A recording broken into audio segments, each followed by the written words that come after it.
हाँ जी, क्या हाल है। आज हम बात करेंगे जंतर मंतर में जो भी कलेश हुआ। मैं करने आया हूँ सिर्फ बकचोदी, ना मैं इधर की तरफ से ना मैं उधर की तरफ से, मैं आया हूँ बकचोद की तरफ से। एक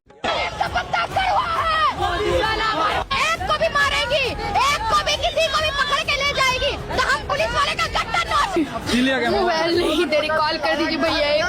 और कहा गया है? मारा भी गया है, बहुत मारा गया है। अच्छा। अब ये क्या हुआ? मतलब दीदी तुम तो बड़ी बड़ी बातें कर रही थी, पानी निकल गया क्या? बहुत मार रही है ये हम लोग को बिना फालतू का। अब दीदी तुम किसी को भड़वा बोलोगे तो भैया बेमतलब में तो डंडे नहीं पड़े। मतलब झूठ तो मत बोलो। तुमने एक इंसान को भड़वा बोला जो हमारे देश को चलाता है। अब यह बात दूसरी की तुम्हारा तो कुरान देश चलाता है। पालता मेरे को, अल्लाह पालता मेरा। हमें प्रोटेस्ट साइट पर, सीजेपी की प्रोटेस्ट साइट पर आज एक कॉकरोच दिखा है। मेरा नाम कॉकरोच है, मैं लखनऊ से आया हूँ।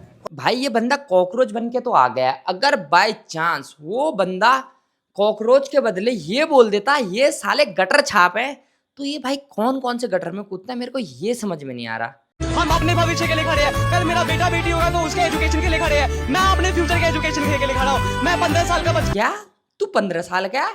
तो यहाँ क्या घर जा मादर, पहले अपनी पढ़ाई पूरी कर, तो अपने जाके बच्चों की पढ़ाई की सोचना। बच्चे होंगे या नहीं होंगे ये भी तेरा कन्फर्म नहीं है अभी।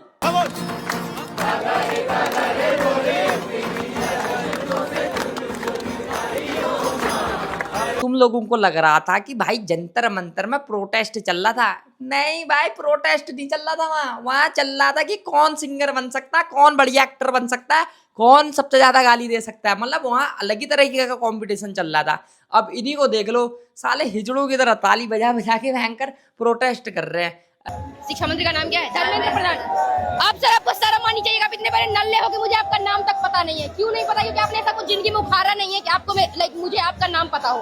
अगर बहन तुझे ये नहीं पता कि शिक्षा मंत्री कौन है, तो तू नीट के पेपर क्या घंटा पास करेगी? कल के दिन अगर ये प्रश्न आ गया कि शिक्षा मंत्री कौन है, तो लिखेगी क्या वहां पर? दादाजी। मोदी जी का पूरा नाम पता है क्या? अरे यार मोदी, हाँ शायद नरेंद्र दामोदर दास मोदी। थोड़ा थोड़ा अब इतने साल से 8 साल से राज कर रहे हैं। थोड़ा 12 साल से 12 साल से 8 साल हुए ना, 2014 से 2026। 12 साल से 12 जो भी बताओ ना कि सरकार इतनी नल्ली है कि मेरे को उनका काम तक नहीं पता। भाई वो कितने साल से काम कर रहे हैं सब तो 12 साल होते हैं अनपढ़, 8 साल नहीं होते हैं। ऐसे नीट के परीक्षा पास करोगे। इसीलिए उस बंदे ने तुम्हें भयंकर कॉकरोच बोला था। इसलिए नहीं बोला था कि तुम कॉकरोच हो। ना जल्दी अभिजीत भाई का साथ देना है। अरे ध्रुव भाई साथ में ही है, लेकिन यहाँ आए नहीं। भाई वो यहाँ नहीं आ सकते क्योंकि भाई पिछवाड़े में इतना दम नहीं है कि पुलिस के डंडे झेल पाए। अगर वो आ गए तो भैया मैं तुम्हें साफ शब्दों में बोल रहा हूँ कि डंडे वो टूटेंगे पिछवाड़े में कि ध्रुव भैया भी बोलेंगे साला देश का भला हो ना हो, उनका पिछवाड़े का भला हो जाए। भाई सोचने वाली बात यह है कि हमारे देश का भला पता कौन चाहता है? एक ये अभिजीत और दूसरा ये ध्रुव राठी। मतलब जो हमारे देश में नहीं रहते वो सबसे ज्यादा हमारे देश का भला चाहते हैं। क्यों? क्योंकि इससे इनको आता पैसा, इसलिए वो हमारे देश का भला चाहते हैं। होए ना होए वो बात दूसरी है। अगर बाई चांस भला हो गया हमारे देश का, तो भैया इनकी तो नैया डूब जाएगी, फिर इनका भला नहीं होगा। तो ये तो हमेशा से यही चाहते होंगे कि कुछ भी भला ना हो। भर रही है, आप देखिए जरा। मोदी के दलाल हो, देखिए तन्ने हो। मोदी के दलाल हो आप लोग, ठीक है? मोदी के दलाल हो। मेरी टी शर्ट बन रही है, मेरी टी शर्ट बन रही है। मोदी के दलाल है लोग। मैं माँ की कसम खा के बोल रहा हूँ, जब इसके अंदर कुटाई हो रही होगी ना, वो पता कैसे करेगी? अरे मेरे को छोड़ दो, मेरे को छोड़ दो, मालिक मालिक मेरे को छोड़ दो। माँ की कसम इनने हाथ जोड़े होंगे इतने लंबे, वो भी पूरे। क्योंकि पुलिस वालों के डंडे भाई झेल पाना बड़ा मुश्किल है। लोग बताते हैं मैंने नहीं झेले, मेरे को मत देखो ऐसे।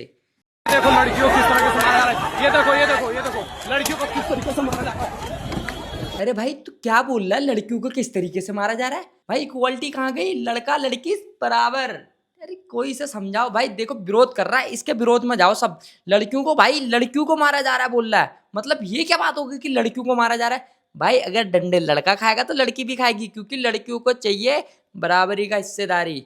और ये लड़का देखो भाई, भाई इस लड़के को पकड़वाओ सबसे पहले जो भयंकर लड़की को ये कह रहा है। देखो लड़कियों को भी मारा जा रहा है, लड़कियों को भी मारा जा रहा है। भाई इस बंदे को सबसे पहले पकड़वाओ। मेरे को भाई इसका इस्तीफा चाहिए अब, जो बोल रहा है कि लड़कियों को भी मारा जा रहा है। भाई लड़की क्या अलग है? हमारे बराबर है वो भी। मैं तो कह रहा हूँ 2 लड़के, मैं तो कह रहा हूँ अगर 2 डंडे लड़के खा रहा तो 2 डंडे लड़कियों को भी खाना चाहिए भाई, बराबर मारो पुलिस वालों, डंडे बजाओ सबके बराबर, किसी पे भेदभाव नहीं करना है। अगर लठ इधर टूटते, अगर लठ लड़कों के पिछवाड़े में टूट रहे तो लठ लड़कियों के पिछवाड़े में भी टूटने चाहिए।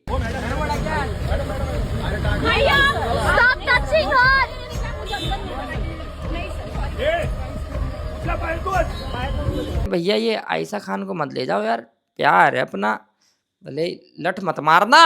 अगर तुमने इसके लठ मारे तो मैं साला तुम्हारा भी इस्तीफा ले लूंगा। अगर इसके किसी ने भी लठ मारे तो आयशा खान पे कोई हाथ नहीं उठाएगा। अगर क्या हुआ वो मुसलमानी है, खून से उसके सिंदूर भर दूंगा और वो बन जाएगी खजनी।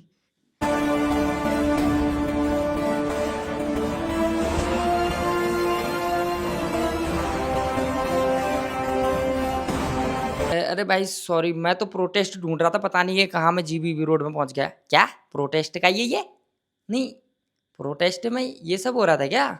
साला अब मैं सोचूं कि वहाँ इतनी भीड़ हो क्यों रही थी। साला सब ये देखने जा रहे थे, मुझे लगा भाई वहाँ कोई नीट के पेपर लीक हुए उस वजह से गए। अच्छा साला मेरे को कंफ्यूज करा गया साला कि मैं यहाँ ना पहुँच पाऊँ। साला अगर पता होता मुझे वहाँ ये सब हो रहा है जंतर मंतर में, तो माँ कसम सबसे पहला टिकट मेरा होता। कोई नहीं, अगले साल फिर से आ जाना नीट के पेपर लीक होने के बाद।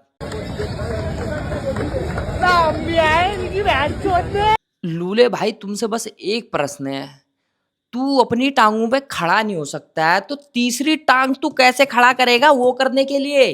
भाई जितने भी लोग वहां जाके बकचोदी कर रहे थे, बवाल कर रहे थे, जो भी उनने सोचा इतनी जनता कर रही है हमारे क्या ही बिगड़ जाएगा, क्या ही हो जाएगा। लेकिन मोदी जी बोले